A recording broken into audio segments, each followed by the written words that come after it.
नमस्कार मित्र यहाँलाई स्वागत छ जानकारी टेक्नेपाल युट्युब च्यानलमा।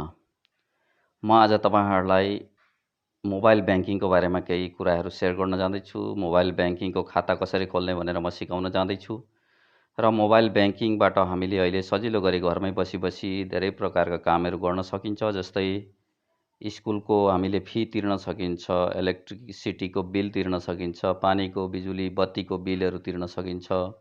अनि हामीले पैसाहरू डिपोजिट गर्न सकिन्छ। यस्तै धेरै कामहरू हामीले ट्रान्ज्याक्सन गर्न सकिन्छ घरमा बसी मोबाइल ब्याङ्किङ खाता खोलिसकेपछि हामीले धेरै कामहरू सजिलो गरी घरमा बसी गर्न सकिन्छ अनलाइनबाट। र त्यो खाता कसरी खोल्ने भनेर म तपाईहरुलाई सिकाउँदैछु। भिडियोलाई स्किप नगरिकन पुरा हेर्ने प्रयास गर्नुहोला। सबभन्दा पहिला हामीले मोबाइल ब्याङ्किङको खाता खोल्नका लागि हामीले कुनै ब्याङ्कमा गएर एउटा खाता खोल्नुपर्ने हुन्छ। त्यो खाता खोलिसकेपछि अर्को एउटा फर्म फिलअप गर्नुपर्ने हुन्छ मोबाइल ब्याङ्किङको लागि। त्यो फर्म फिलअप गरिसकेपछि रेजिस्ट्रेसन कोड आउँछ र एउटा लिङ्क आउँछ। यहाँ हेर्नुहोला, यहाँ देखाएको छ dear Vishnu your registered in mobile banking please click भनेको छ र यहाँ लिङ्क दिएको छ। त्यो लिङ्कमा क्लिक गरेर अब हामी यसको प्ले स्टोरमा जान सक्छौँ र त्यो एप्सलाई डाउनलोड गर्न सक्छौँ। मैले NIC एसिया ब्याङ्कको खाता खोलेर अनि त्यसको लागि मोबाइल ब्याङ्किङको लागि फर्म फिलअप गरेको थिएँ। त्यसपछि यस्तो कोड आउनेछ, ब्याङ्कबाट मेसेज आउनेछ। जुन नम्बर तपाईँले राख्नुभएको छ त्यो नम्बरमा मेसेज आउनेछ र त्यो लिङ्कमा क्लिक गरेर हामीले त्यो एप्सभित्र पुग्न सक्छौँ। र तपाईँहरूले त्यो लिङ्कमा क्लिक गर्नु भएन भने पनि प्ले स्टोरमा गएर त्यो एप्सलाई डाउनलोड गर्न सक्नुहुनेछ र युज गर्न सक्नुहुनेछ। मैले त्यो लिङ्कमा क्लिक गरेँ। लिङ्कमा क्लिक गर्ने बित्तिकै हामीलाई रिडाइरेक्ट गर्छ प्ले स्टोरमा, त्यो मोबाइल ब्याङ्किङको एप्समा। त्यो मोबाइल ब्याङ्किङको एप्समा गइसकेपछि यहाँनिर यस्तो प्रकारको इन्टरफेसमा देख्न सकिन्छ। यहाँ हेर्नुहोला NIC एसिया मो ब्याङ्क भनेर लेखेको छ। अब यो इन्स्टल गरौँ। इन्स्टल गरिसकेपछि म तपाईहरुलाई देखाउँछु कसरी यो मोबाइल ब्याङ्किङको खाता खोल्ने र एकाउन्ट बनाउने भनेर। तर इन्स्टलमा क्लिक गर्नुहोला। इन्स्टलमा क्लिक गरिसकेपछि हाम्रो ओपन हुन्छ। अब हामी यहाँबाट ओपन नगरौँ, हामी ब्याकग्राउन्डमा जाउँ। ब्याकग्राउन्डमा गएर हामीले क्लिक गरेर ओपन गरिसकेपछि म स्टेप बाई स्टेप हजुरहरूलाई देखाउँदैछु। यहाँ हेर्नुहोला NIC एसिया मोबाइल ब्याङ्कको यो एप्स हो, यसमा क्लिक गर्नुहोला। यो एप्समा क्लिक गरिसकेपछि अब यस्तो इन्टरफेसमा खुल्छ। यहाँ हेर्नुहोला, तपाईँहरूले देख्न सक्नुहुनेछ mobile banking apps. Step number 1 setup mobile number भनेको छ। यहाँ तपाईहरुले सबभन्दा पहिला माथिल्लोमा मोबाइल नम्बर राख्नुहोला र तल्लोमा एकाउन्ट नम्बर राख्नुहोला, खाता नम्बर। मैले यहाँनिर मोबाइल नम्बर राख्न गइरहेको छु। स्टेप नम्बर 1 मा सबभन्दा पहिला मोबाइल नम्बर राख्नुपर्ने हुन्छ। जुन मोबाइलबाट तपाईहरुले खाता खोल्नु भएको थियो त्यही मोबाइलको नम्बर राख्नुहोला। यसरी म मोबाइल नम्बर फिल गर्न जाँदैछु।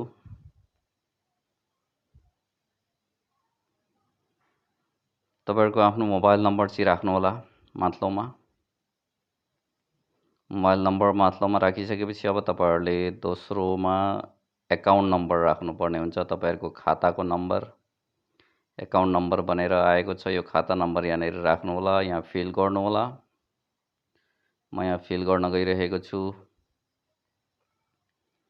आफ्नो खाता नम्बर मिस्टेक नगरिकन यो ठाउँमा फिल गर्नुहोला।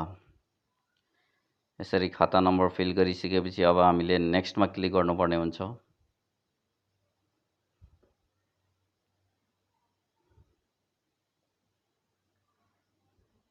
मैले मेरो खाता नम्बर फिल गर्दैछु। तपाईहरुले पनि आफ्नो खाता नम्बर जुन ब्याङ्कमा तपाईहरुले खाता खोल्नु भएको छ त्यो खाता खोलिसकेपछि हामीलाई एकाउन्ट नम्बर दिन्छ। त्यही एकाउन्ट नम्बरलाई चाहिँ यो ठाउँमा हाल्नु होला।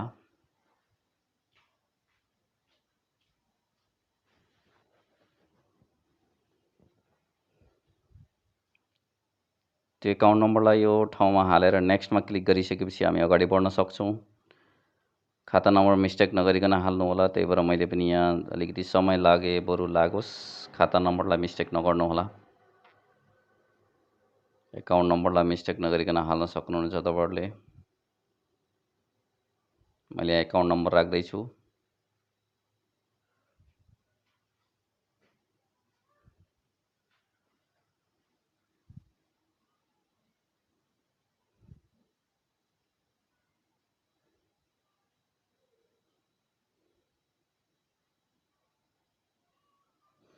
यसरी आफ्नो एकाउन्ट नम्बर राख्नु होला। एकाउन्ट नम्बर राखिसकेपछि नेक्स्टमा क्लिक गर्नु होला। मोबाइल नम्बर र एकाउन्ट नम्बर राखिसकेपछि नेक्स्टमा क्लिक गर्नु होला। नेक्स्टमा क्लिक गरिसकेपछि यहाँ एलाउ गरिदिनु होला। एलाउमा क्लिक गर्नु होला। एलाउमा क्लिक गरिसकेपछि एक्टिभेसन कोड भन्छ। अब तपाईहरुले जुन मोबाइल नम्बर राख्नु भएको थियो त्यो मोबाइल नम्बरमा मेसेज आउँछ, ओटिपी कोड आउँछ। त्यो कोडलाई यहाँ राख्नु होला र त्यही मोबाइल युज गर्नुभएको छैन छ भने कहिलेकाहीँ अटो अपडेट हुन्छ र त्यही फिल हुन्छ र अपडेट भएन भने तपाईहरुले फिल गर्नु होला। त्यो ओटिपी कोडलाई त्यहाँ राख्नु होला, मेसेज आउँछ। र त्यति राखिसकेपछि यहाँ हेर्नु होला थर्ड स्टेप। यहाँनिर अब थर्ड स्टेपमा हामीले एउटा पासवर्ड क्रिएट गर्नुपर्छ। पहिला पासवर्ड क्रिएट गर्नका लागि तपाईहरुले यहाँनिर देखाएको छ password must be 8 to 20 characters भनेको छ। 8 देखि 20 क्यारेक्टर्समा हुनुपर्छ र तपाईहरुले अल्फा न्युमेरिकल भ्यालु विथ सबै प्रकारको तपाईहरुले न्युमेरिकल भ्यालु अल्फा जस्तै #@ यस्तो यस्तो प्रकारको मिक्स गरेर तपाईले capital letter small letter password बनाउनु होला। पासवर्ड बनाइसकेपछि अर्को स्टेप फोर्थ स्टेप भनेको ट्रान्जेक्सन पिन भन्छ। यो 4 वटा डिजिटको हुन्छ। यसलाई पनि राख्नु होला। तपाईले यो ट्रान्जेक्सन पिन राख्नुपर्ने हुन्छ। जस्तै खालको नम्बर राखे पनि हुन्छ। 4 वटा नम्बर तपाईले यहाँ राखेर ट्रान्जेक्सन पिन बनाउन सक्नुहुनेछ। त्यसपछि यो फिनिशमा क्लिक गर्नु होला। यसरी फिनिशमा क्लिक गरिसकेपछि सक्सेस भनेर आउँछ। त्यसपछि डन गरिदिनु होला।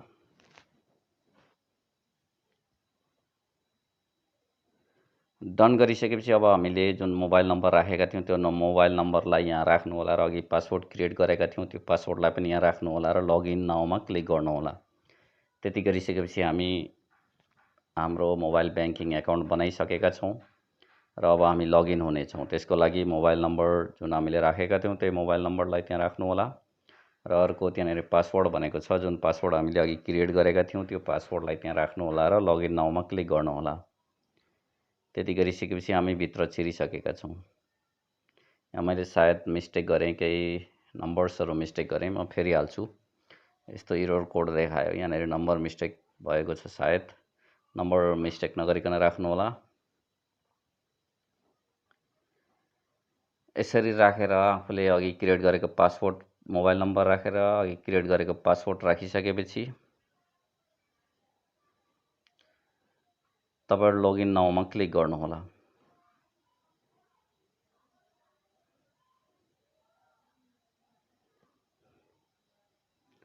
लगइन नाउमा क्लिक गरिसकेपछि अब हामी भित्र छिरिसकेका छौं। हामीले मोबाइल ब्याङ्किङ एकाउन्ट बनाइसकेका छौं, एक्टिभ गरिसकेका छौं।